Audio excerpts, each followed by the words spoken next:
সকালবেলা খালি পেটে রোজ একটা করে থাইরয়েডের ওষুধ খাই। আজ 10 বছর কন্টিনিউ চলছে। ঘড়ির কাঁটায় সকাল 6:30 বাজে। আর আজকে আমার মেয়ের স্কুল আছে, ও 7:30টায় স্কুলে যায়। তাই সকাল 6:30 থেকে 7:30 1 ঘন্টা আমার ভীষণ ব্যস্ততা থাকে। আর যেদিন ওর স্কুল থাকে সেদিন ওকে আমি ভাত খাইয়ে স্কুলে পাঠাই। এটা যেদিন থেকে স্কুলে ভর্তি হয়েছে সেদিন থেকেই আমি ভাত খাইয়ে পাঠাচ্ছি। তার কারণ হচ্ছে যে ছোটবেলায় একদম টিফিন খেতে চাইতো না, এখনও এক একদিন টিফিন খায় না। তাই পেটটা যাতে একটু ভরে থাকে সেই জন্য এই সিস্টেম চালু করেছি। আর টিফিন প্রতিদিন নিয়ে যায়, এক একদিন এক এক রকম নিয়ে যায়। আজকে ভেবেছি ওকে ডিম টোস্ট করে দেবো। তো তোমরা সঙ্গে থাকো আর দেখতে থাকো। টোস্টটা আমি ভীষণ সিম্পলভাবে ওকে বানিয়ে দিই। জাস্ট একটুখানি ডিমটা গুলে ওর মধ্যে একটু নুন আর গোলমরিচ দেবো, আর পাউরুটিটাকে একটু টোস্টারে সেঁকে নিয়ে পাউরুটির এপাশ ওপাশ ডিম দিয়ে ভালো করে ডিমটার ওর মধ্যে লাগিয়ে নিয়ে জাস্ট ফ্রাই করে দেবো।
এসো, তুমি যেও না।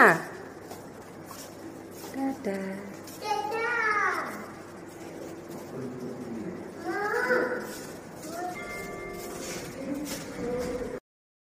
Hello friends, welcome back to my channel. ঘড়িতে তো দেখলে 7:30 বেজে গেছে, প্লাস এতক্ষণ কি ব্যস্ততায় না ছিলাম, তাই তোমাদের সঙ্গে কথা বলা হয়নি। তাই আমার ব্লগটা আমি এখন থেকে শুরু করছি। তোমরা সঙ্গে থাকো, দেখতে থাকো। আজকে বৃহস্পতিবার, 18ই আগস্ট। তো আশা করছি তোমাদের ব্লগ ভালো লাগবে। তো তোমরা সঙ্গে থাকো, তোমাদের সঙ্গে আবার একটু পরে আমার দেখা হচ্ছে।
আজকে বানিয়ে নেব রুই মাছের কালিয়া। ভীষণই সিম্পল রেসিপি এবং খুব সহজ পদ্ধতিতে আমি বানাই।